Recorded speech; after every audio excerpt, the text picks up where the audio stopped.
Nos projetos eletrônicos, nos deparamos muitas vezes com vários componentes que devem ser interligados de modo a fazer um circuito e o mesmo funcionar. Existem diversas formas de fazer isso, e hoje veremos as duas soluções mais comuns para conectar os componentes de um circuito, as vantagens de cada uma e como ambas funcionam. Cada uma delas depende do estágio de prototipação em que o seu projeto se encontra. Placa de ensaio, ou também chamada de protoboard, é uma ferramenta comumente utilizada para fazer protótipos eletrônicos e verificar o seu funcionamento. Com a placa de ensaio, é possível conectar vários componentes eletrônicos de forma rápida e fácil, sem utilização de qualquer solda, pois os componentes são encaixados na mesma. Essas placas são compostas principalmente por um material plástico, com o mesmo possuindo vários pequenos orifícios no quais diferentes componentes e conexões jumpers podem ser inseridos, e assim montar um circuito com vários diferentes componentes. O circuito composto na placa de ensaio não é permanente, pois os componentes e conexões podem ser removidos sempre que necessário. Por isso que ela é preferível em estágios iniciais de prototipação, onde mudanças podem ser facilmente realizadas.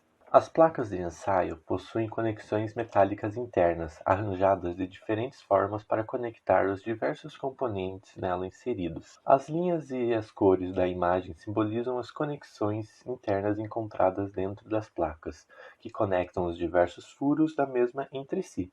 As linhas azuis e vermelhas são usualmente utilizadas para realizar a alimentação do circuito a ser montado, por isso são mais compridas que as demais e cercam as linhas pretas. Já essas são utilizadas para conectar os diversos componentes do circuito entre si. Na seguinte imagem, vemos como podemos utilizar ela para ligar um LED com um resistor e a fonte de alimentação.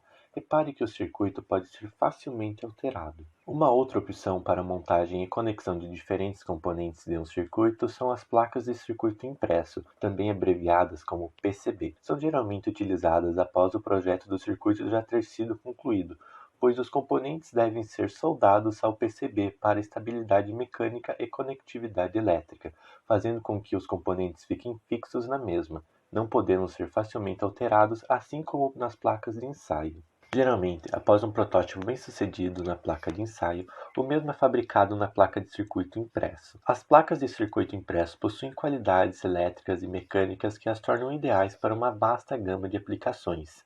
É através destas que a maioria dos circuitos elétricos dos aparelhos eletrônicos atuais são montados. Agora iremos discutir um pouco sobre as vantagens da PCB e das placas de ensaio. As principais vantagens do uso da placa de ensaio são: 1. As conexões dos componentes podem ser alteradas rapidamente para testar e verificar diferentes conexões em sua fase de desenvolvimento. 2. O processo de montagem é muito rápido e fácil, já que nenhuma soldagem é necessária. 3. A maioria dos componentes pode ser facilmente utilizados nas placas de ensaio. 4. Fácil medição de corrente em qualquer um dos estágios do projeto, sendo que para medir a corrente no PCB exigirá a remoção da camada de cobre e interromper o circuito. Já as principais vantagens do uso de placas de circuito impresso são: 1. O PCB não pode ser alterado, portanto é ideal para projetos finalizados. 2. A capacidade de carga atual do PCB é melhor quando comparada à placa de ensaio comum. 3. A largura dos traços de cobre pode ser aumentada para transportar mais corrente. 4. A utilização de PCBs aumenta a qualidade do seu projeto. 5. O PCB oferece uma aparência mais limpa em comparação com a placa de ensaio comum. 6. Os PCBs são amplamente adotados na indústria eletrônica em todo o mundo. 7. A compreensão do circuito é mais fácil, porque não há sobreposição de fios em qualquer lugar ao redor dos componentes. Agora que já sabemos mais sobre as PCBs e as placas de ensaio, podemos entender facilmente que há um momento que é preferido utilizar o PCB e outros que a placa de ensaio se adequa melhor para fazer o nosso circuito, pois tudo isso depende do circuito que está sendo feito, do seu estágio e do objetivo do mesmo. Esses fatores são essenciais na tomada de decisão de utilizar uma placa de ensaio ou uma PCB.